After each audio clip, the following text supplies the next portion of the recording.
Controversy in video games have always made for awkward bedfellows. Ever since the day the left bat in Pong was accused of misogyny, the interactive pixelated world has always been tainted in speculation. Of course, disdain can come from anywhere, from backroom bribes, having Peter Molyneux run your Kickstarter, to purposely releasing an unfinished product. But as gamers, we sure have a nose for rot, and are certainly not shy about vocalising our resentment. So this episode is dedicated to opening up old wounds and bringing out a few cases of bad form. Some would rather be left buried. But hello you, I'm Gorilla Larry, and this is Fact Hunt, 3 Forgotten Gamergates.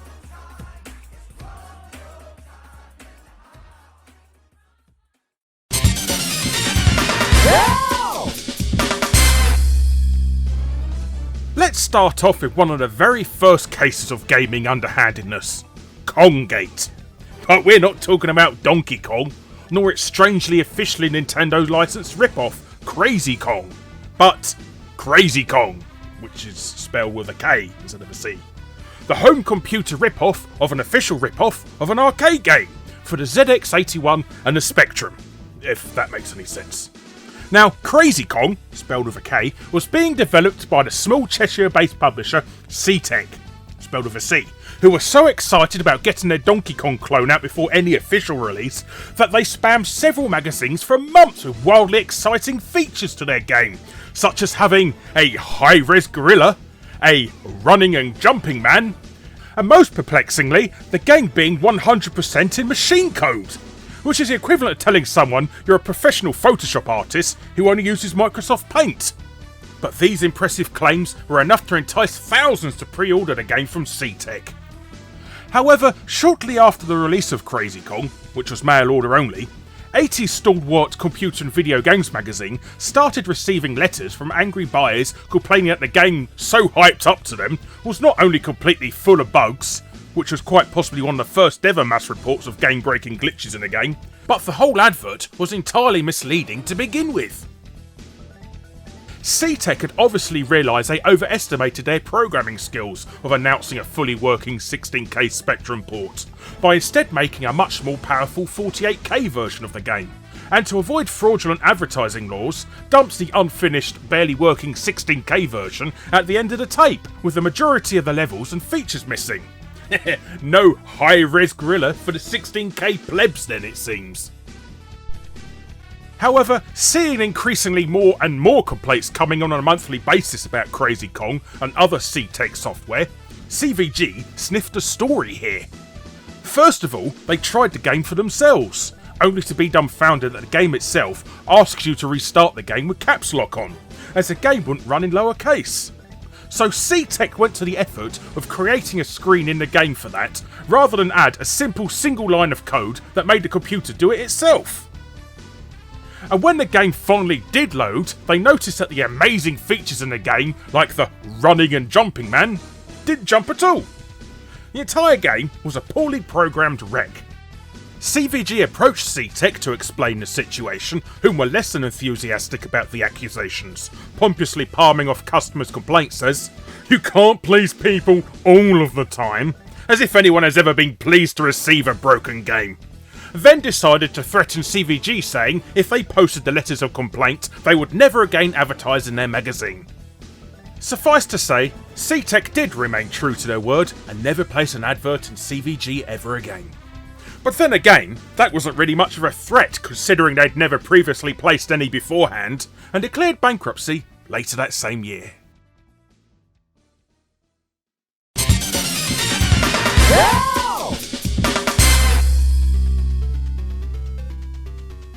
Faking gameplay footage and screenshots has always been the snake oil of the video game industry.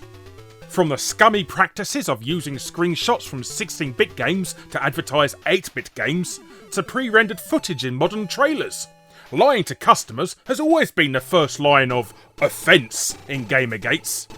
But while it's starting to clear up nowadays with not actual gameplay footage disclaimers, the issues have stemmed back to at least the mid-80s, with 3 rather memorable events of scheming publishers and gaming press being caught out of their pants down, waggling their joysticks.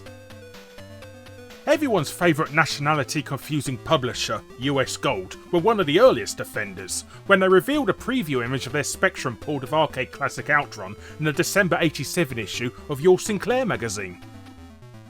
Now it may look like a Tiger LCD version of the game to you younglings out there, but make a note of the size of that truck and the beach hut, as when the game was actually released, they were nowhere to be seen. Just these tiny vehicles instead. Gamers were up in arms about this deceitful behaviour, especially with the game being a slow, jerky, multi-loading, unplayable mess, though Your Sinclair thought this infamously terrible port was worth 8 out of 10. Funny that. US Gold's only retort to these accusations were, well, it's the best the Spectrum can do.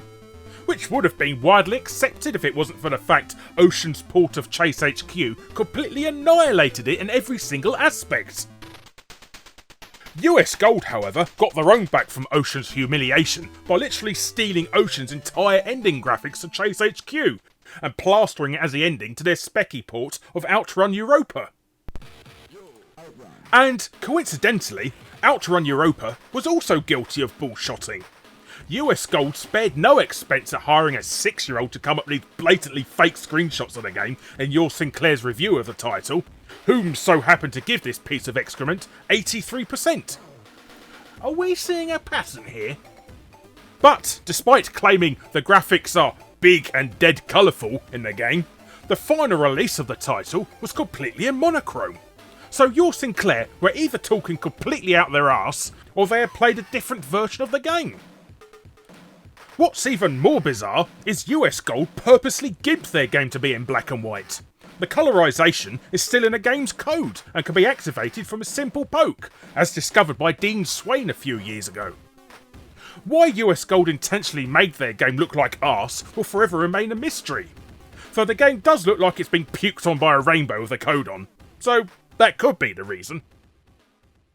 But the most hilarious all-out king of being caught faking screenshots has to reside with Konami and Sinclair User for their March 1987 review of Nemesis, or Gradius as it's more commonly known as. Now, Konami's arcade ports were notoriously terrible on British home computers, but for some reason, Sinclair User always gave them high scores. In fact, they had just reviewed the abysmal conversion of Jailbreak and gave it a glowing 5 out of 5. While other, less persuaded magazines like Crash rated it less than 47%. But Sinclair User's review of Nemesis was really the straw that broke the camel's back. First of all, look at all the screenshots in this review. The huge wave of enemies on screen, the multiple lasers coming from your ship, and you have 2 friendly satellites, or options as they're known in the game, helping you in the fight. Now take a look at the final game. Yeah, there's certainly something amiss here. One could be forgiven in assuming that maybe these are screen grabs from an earlier build of the game. And that would be a perfectly logical assumption, if it wasn't for the fact the artist decided to stick his name in the corner of the screen, Stu, or Stuart Rucroft to give him his full name. But Sinclair User obviously loved these drawings so much, they reviewed them as the game. With appraisals such as, all things considered, the amount of jerkiness is absolutely minimal. Which is technically true, as it's a static drawing, but then includes completely nonsensical bollocks like, funnily enough, the quality of their graphics roughly matches the difficulty of the level. Okay, before finally giving the game 5 stars out of 5. Lucky old Konami, eh? 2 crap games of theirs being given perfect scores in the very same issue. What are the chances? Now, if this story wasn't hilarious enough, several months later, Sinclair User actually decided to publish a walkthrough of the drawing. A bloody walkthrough! Despite the fact the actual game had already been released by then, and everybody already knew they were full of shit. But after showing images of vastly exaggerated attack patterns of enemies that don't even exist in the game, the walkthrough's author, John Rigler, decided to dedicate nearly 2 whole pages to getting past the first level. Then went full Chris Balls by saying all the following sets of screens that appear in this game are slight variations of this one, which is total proof he never played the blooming game past the first level. But still litters the page with fake screenshots of the bosses of levels 7 and 8, again with Stuart Rukoff's signature proudly displayed in the bottom right corner. Needless to say, this blatant display of bullshittery didn't go unnoticed by gamers, and got so heated that Konami themselves stepped in to address the situation, albeit under the name of Nemesis Management Company Limited. Konami put their hands up, confessing, yes, there is a difference in the final game. We had to remove one of the power-up options to make the game run faster. Yeah, thanks Konami, because that was totally what everyone was up in arms about. But kudos for the conceited effort nonetheless. And to put this story to bed, 3.5 years later, Sinclair User re-reviewed Nemesis again when it was released as a budget title, this time being a lot more scornful and using genuine screenshots, but contradicting themselves in the process with more nonsensical rubbish, such as the graphics in the game are about as well defined as a squashed hedgehog in a snowstorm, and about as well animated. Funny. But still ended up giving it 81%. Go figure. But if you thought this was as bad as contriving as publishers and magazines got, as well as for something far more recent, the worst is yet to come.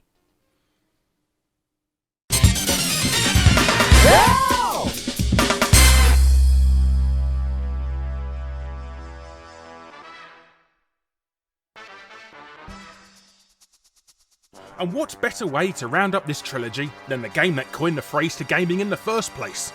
Drivergate. Or Driv3R-gate it was coined in the days when everything had to be written in bloody leet. But with so much of the story now distorted from years of speculation and missing out on a lot of potential internet immortality because it happened just before the rise of Reddit, YouTube, Twitter, even Facebook, etc., we'll go over the actual course of events, so consider this a refresher course. Now, first and foremost, you have to remember how incredibly massive the Driver franchise was at the time. It could easily be considered the equivalent of what Grand Theft Auto is today. The first two entries have sold millions of copies on the PlayStation and PC, selling over 6 million copies on the PS1 alone. And its developer Reflections was so confident about how great the third entry would be, they even released Stuntman, which was essentially a full-price tech demo of the threequel. So the hype for a third game in the Driver franchise was beyond boiling point, and magazines were desperate to get first dibs on coverage. For what it was, Driver 3 was an incredibly impressive accomplishment on Reflections' part, especially compared to where its rival GTA was at the time. 3 giant cities, 156 miles of road, 35,000 unique buildings, and over 70 vehicles to drive, from motorbikes to articulated trucks, all with realistic physics and unique vehicle damage. So, considering this was a game from the PS2 and original Xbox era, it was way beyond its time. Unfortunately, Atari Inc., the publisher, decided to rush the game to market to capitalise on their second quarter profits, and, surprise surprise, what could have been a fantastic game ended up being an unbelievably buggy, constantly crashing, totally unfinished mess. And Atari knew full damn well that their actions would produce a clunker. So what was Atari to do with this potential car crash? Take a knock on those quarterly profits and give Reflections the much needed extra time to iron out all the bugs and finally polish a potential all-time classic? No, the hell with that. Why not prey on magazines' desperation for exclusivity for Driver 3 coverage and offer 2 major magazines copies to review months before everyone else, in return for guaranteed 9 out of 10 scores? Yes, you heard me right. In what could be considered the most morally bankrupt move in the history of gaming journalism, Atari wanted to deceive their customers by taking advantage of magazine publishers' vain antagonism. But who could possibly sink so low to agree to such a despicable act? Enter Fuchsia Publishing's PlayStation magazine PSM2 and Xbox magazine Xbox World, the 2 leading unofficial console magazines in Europe for their respected format, and 2 publications more than happy to negate their journalistic integrity in return for a few extra magazine sales. So, with their exclusivity deal in place, the reviews were published 2 months before launch.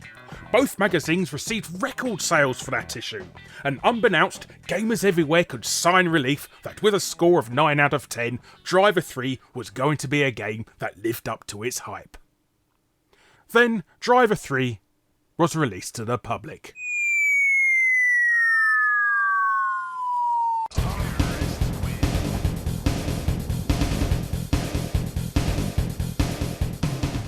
The game was terrible, glitched to hell and bordering on unplayable.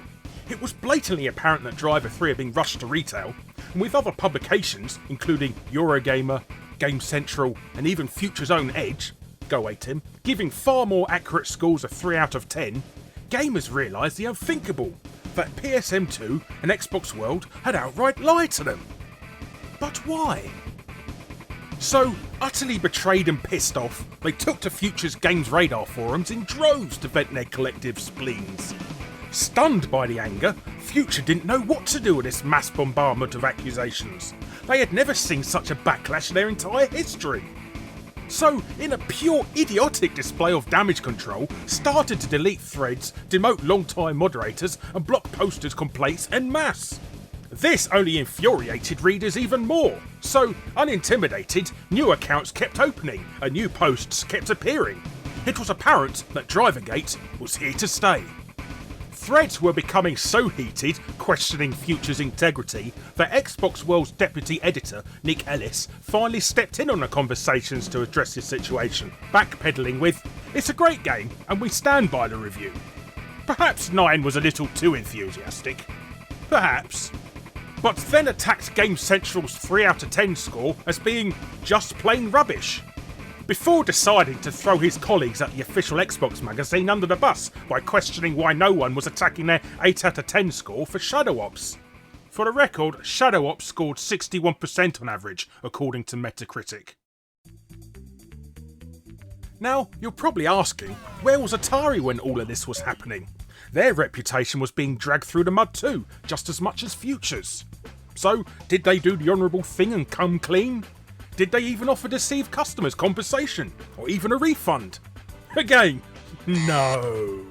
Atari decided to hire the marketing company Babel Media, a company that proudly boasted they employ a team of native guerrillas to infiltrate forums and message boards on their website, before promptly redacting their claim.